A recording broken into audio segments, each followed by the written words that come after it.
समिती गठीत करणार आहे, पण कर्जमाफी कधी करणार हे सांगितलं पाहिजे ना सरकारनं. समितीचा अहवाल कधी येईल त्याच्यामुळे, आणि दिव्यांगाचं नेमकं किती मानधन वाढवणार आहे हा विषय राहिलेला आहे. तरी आम्ही आता बैठक कार्यकर्त्याची घेतोय आहे. कार्यकर्त्यांना सांगतोय की सध्या आक्रमक थोडं 2-3 तास तरी थांबावं निर्णय होईपर्यंत. मला तर ॲडमिट व्हायला सांगितलं आहे. त्याची असर पिवळी लघवी होत असल्यामुळं त्याचे प्रॉब्लेम अवयवावर होत आहे.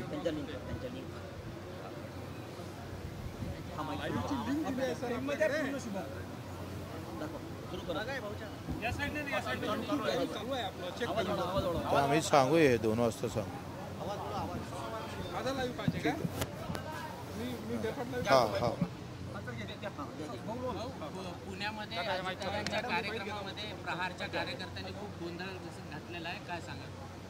खरं तर लवकर निर्णय व्हायला पाहिजे होता आणि दिवसांदिवस आता आम्ही त्यांना म्हटलं का उच्चस्तरीय कर्जमाफीची समिती नेमणार आहे आणि अहवाल प्राप्त झाल्यावर कर्जमाफी तुम्ही करणार, ते कुठल्या तारखेला करणार आहे, किती दिवस लागणार आहे हे सरकार सध्या सांगत नाही आहे. म्हणजे 90% जे सरकार कर्जमाफीबद्दल बोलत नव्हतं ते सरकार आता कर्जमाफीबद्दल बोलायला लागलेलं आहे. आता फक्त कधीपर्यंत करणार एवढा निर्णय बाकी आहे. तर त्यासाठी आता आम्ही सगळे कार्यकर्ते बसणार आहोत. त्या संदर्भात काय निर्णय घ्यायचा, सरकारला वेळ द्यायचा का. मुख्यमंत्री म्हणतात का तुम्ही बैठक घ्या, आता तुमची समिती गठीत करणे, अहवाल तयार करणे आणि माफी देणे. बैठकीतही आपण कोणती तारीख निश्चित करायची ते आपण बैठकीत 8 दिवसात बैठक लावू, त्याच्यात तारीख निश्चित करू. तारीख निश्चित करण्यासाठी त्यांनी पुन्हा 8-10 दिवस मागितले आहे. पाहू आता आम्ही सर्व कार्यकर्त्यांना विचारू, ठरवतो. पोलिसांकडून धडपकड सुरू आहे प्रहारच्या कार्यकर्त्यांची पुण्यामध्ये. देखील बंदोबस्त वाढवलेला आहे. बंदोबस्त खूप वाढवला आहे, म्हणजे प्रत्येक तालुक्यावर महाराष्ट्रभर कार्यकर्ते काही कमी पडणार नाही त्या बंदोबस्तला. कारण ही रोज मेल्यापेक्षा एक डावचं मरण परवडलं अशी एक मानसिकता लोकांची आहे. कार्यकर्त्यांना काय आव्हान काढू? बैठक आणि आजचा निर्णय होईपर्यंत काही करू नये. निर्णय झाल्यावर माझी तर मानसिकता आहे का 16 तारखेपासून पाणी त्याग करावं आणि आंदोलन अधिक उग्र करण्याची आमची. पुण्यात अजित पवारांच्या कार्यक्रमात आपल्या कार्यकर्त्यांनी मागणी लावून धरलेली आहे, गोंधळ घातलेला आहे.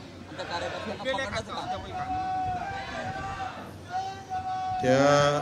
ते कार्यकर्ते मला मी खूप आक्रमक पद्धतीनं कालही करणार होते. अजितदादाच्या घरी जात म्हणत होते. मी त्यांना सांगितलं नका जाऊ.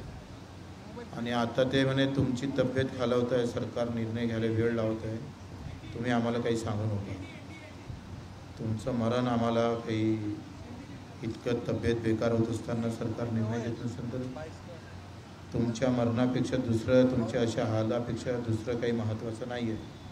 तर भावनेत येऊन ते त्यांनी केलं असेल, त्यांनी करू नये ही विनंती करतो. वैद्यकीय अधीक्षकांनी पत्र दिलं आहे तहसीलदाराला की बच्चू कडून ॲडमिट ते पत्र देतच असतात.